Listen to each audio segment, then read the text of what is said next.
He wants us to be mature believers. Gusto sa Ginoo nga ikaw mahimong hingkod nga Kristohanon, hingkod, hamtong nga Kristohanon. Ang mga pagsulay nga ihatag sa Ginoo sa tuwa, dili aron i-discourage ta, dili aron kay mubiya ta sa iya, apan gusto sa Ginoo nga kita mahimong hingkod sa atuang pagtuo diha sa Ginoo, hingkod nga Kristohanon. Kasabot mo hingkod? Pag hingkod ang Kristohanon, dili sa basta-basta maapektuhan. Dili isa nagbase sa edad. Pag hingkod ang Kristohanon, dili siya basta-basta mangluod. Dili basta-basta mahiubos. Kay hingkod naman ka. Makadungog ka og istorya, dili ka basta-basta maapektuhan. Dili ka, gichismis man ko nila, di na ko musimba eh. Dili na na. Ha? Dili na na. Nadali na lang ka maapektuhan. Kay kung maapektuhan ka, umigon ka, nga, di na ko musimba kay saway man ko diha, kadungog ako istorya. Di ko mo simba kay wako ka hatag atong church anniversary. Wala ko kadala, di na ko mo simba, maulaw ko.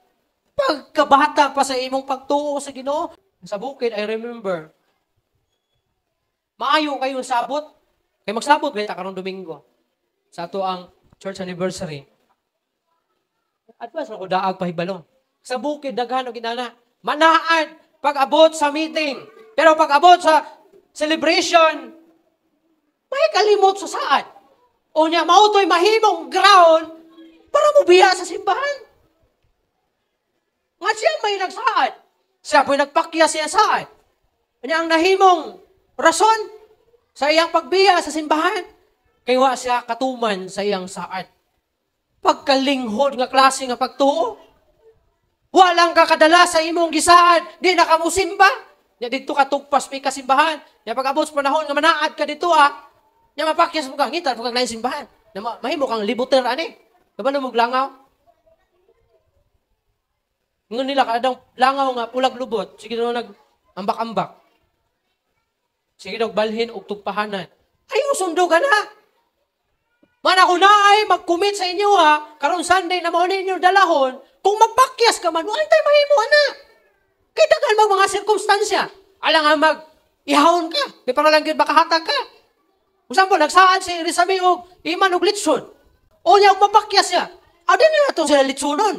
Sandaan na ito kay may mga sirkumstansya.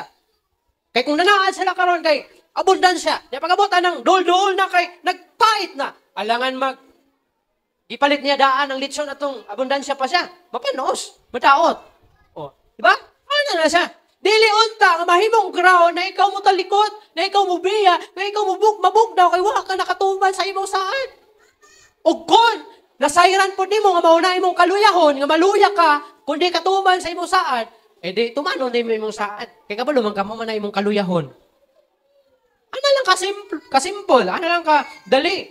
So mauna nga, ang mga pagsulay, gihatag sa Ginoo, gitugot sa Ginoo, kay aron kita mahimong hingkod na mga magtutuo. Hingkod, dili basta-basta mangluod, dili basta-basta mahiubos, dili basta-basta nga maluya. Pagabot sa mga pagsulay, dili man ta perfect. Mangita kang simbahan nga perfect. Gusto mangita kang simbahan perfect? Sugdi na kampong ako hakon ka sa Ginoo. Dito sa langit ang perfect nga tigom. Bisag asa ka nga simbahan, walay perpekto nga simbahan. Kumingon ka nga, na may hinawayon aning New Hope, napod na sa upan po. Malay ni mo. Kung baling ka sa laing simbahan, kay basik way hinawayon to, nga basik, dupli pa. Kita. Abot lang din sa New Hope, nabaka na siya. Mala kung kana ang imong tanawon, mahiubos ka. Nagkaunsa man si Kuan, di man manglamano. Partahan man god niya, ako pobre man, hindi ko malamanuhan.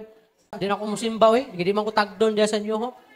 Ang mga pagsulay, gitugot sa Ginoo to make us mature. Ingon na mga magtotoo. Ingon ang 1 Peter chapter 5 verse 10. Basahon na to. After you have suffered for a little while, the God of all grace, who imparts His blessings and favor, who called you to His own eternal glory in Christ, will Himself complete, confirm, strengthen, and establish you, making you what you ought to be. Unsay pasabot ani ni Apostol Pedro? Ingon niya, human ka makasinati og mga kasakit. Ang Dios sa grasya nga puno sa mga panalangin nga nagtawag kanimo diha sa kinabuhing walay katapusan, pinaagi kang Hesukristo will Himself complete and unsa man confirm and strengthen and establish you. Ang mga pagsulay himon kaniya nga ikaw mahimong complete. What else? Confirm, strengthen, lig-on, o magpabarog kanimo nga lig-on. Mao na ang purpose sa mga pagsulay, to make you strong and to establish you. Pag-lig-on kanimo. Muna kung sulayan ta, sulayon mo, ayaw kahadlok. Gisulay ka, kay gusto sa Ginoo, mulig-on ka, o makabarog ka nga lig-on diha sa imuhang pagka-Kristohanon. Tama ang gingon ni Paul o ni James. Pasalamati, ikalipay kung ang tanang matang sa pagsulay, moabot kanimo.